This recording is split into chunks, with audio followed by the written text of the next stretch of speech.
बाप बेटे की बड़ी अद्भुत कहानी है। एक गांव में एक किसान रहता था। उसका एक लड़का था, करीब उम्र रहा होगा 16-17 साल का। दोनों इतने गरीब थे कि उनके पास अपना एक बैल तक नहीं था। उनके पास एक छोटा सा खेत था। उस खेत में बाप बेटे दोनों मिलकर हल चलाया करते थे। कभी हल का ऊपरी हिस्सा बेटे के कंधे पर होता था और ठुड्डी बाप के हाथ पे होता था। और जब बेटा थक जाए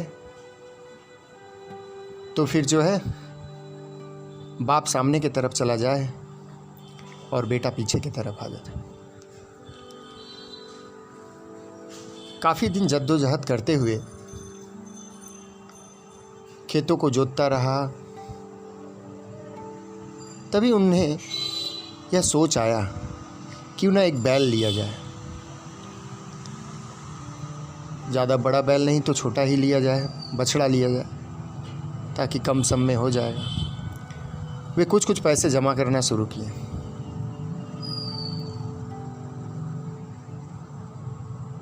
कुछ साल के बाद उनके पास इतना पैसा हो गया कि वो एक बछड़े को खरीद सके। गांव में होता है ना, मेला लगता है। मेला तो साल में एक बार मेला लगता है, और इस बार जो बछड़ों का मेला लगा हुआ था वो नदी के उस पार लगा हुआ था।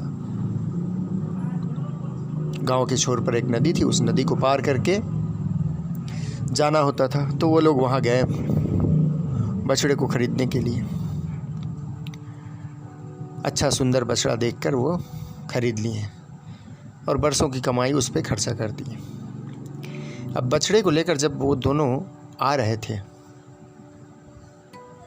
तो उसी समय कुछ लोगों ने उन्हें देखा और कहा,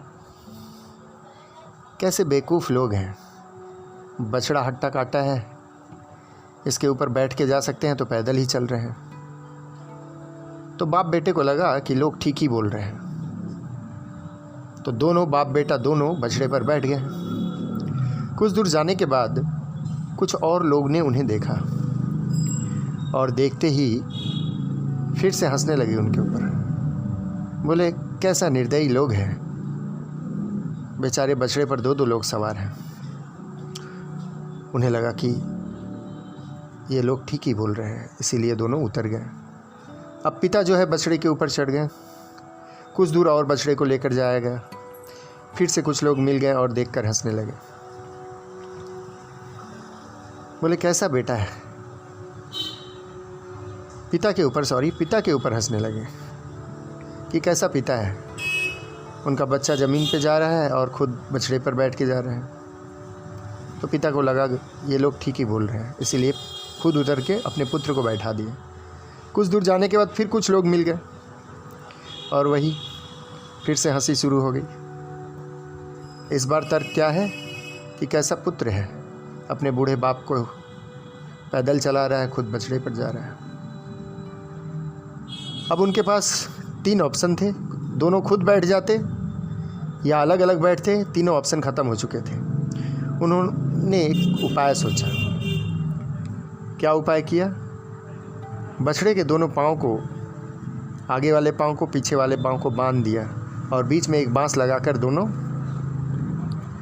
बाप बेटे दोनों कंधे पर लगा लिए और चलना शुरू किए। बीच में नदी पड़ती थी, जो उस पर एक काठ का पुल था। उस पुल से वो जैसे ही जाने लगे, और बछड़ा तो बेचारा कभी उल्टा कभी चला नहीं था, उसके लिए बहुत समस्या हो गई। वो उछल कूद करने लगा और उसका वज़न बाप बेटा दोनों संभाल न सके, और तीनों बाप बेटा और बछड़ा तीनों धड़ाम से नदी में गिर गए। बाप बेटा गांव के लोग थे, अक्सर गांव के लोगों को तैरना आता है, तैर कर निकल गए। लेकिन बछड़ा बेचारा तैर ना सका, उसके तो पाँव बंधे हुए थे। और इस तरह से बाप बेटे नदी से निकल गए और बछड़ा नदी में डूबकर मर गया। तो इस कहानी से हमें शिक्षा ये मिलती है कि लोगों के बातों को सुनकर अगर हम चलेंगे ना, हम अपना सब कुछ इसी तरह से बर्बाद कर लेंगे। अपनी बुद्धि लगाइए और एक्सपीरियंस करिए, उसे प्रैक्टिकल जीवन में लाइए, उसे प्रयोग करिए। कौन हंसता है तो हंसने दीजिए। और हमेशा याद रखिए, जब लोग आपको पागल समझते हैं, समझ लीजिएगा कि आप सही राह पर हैं। धन्यवाद।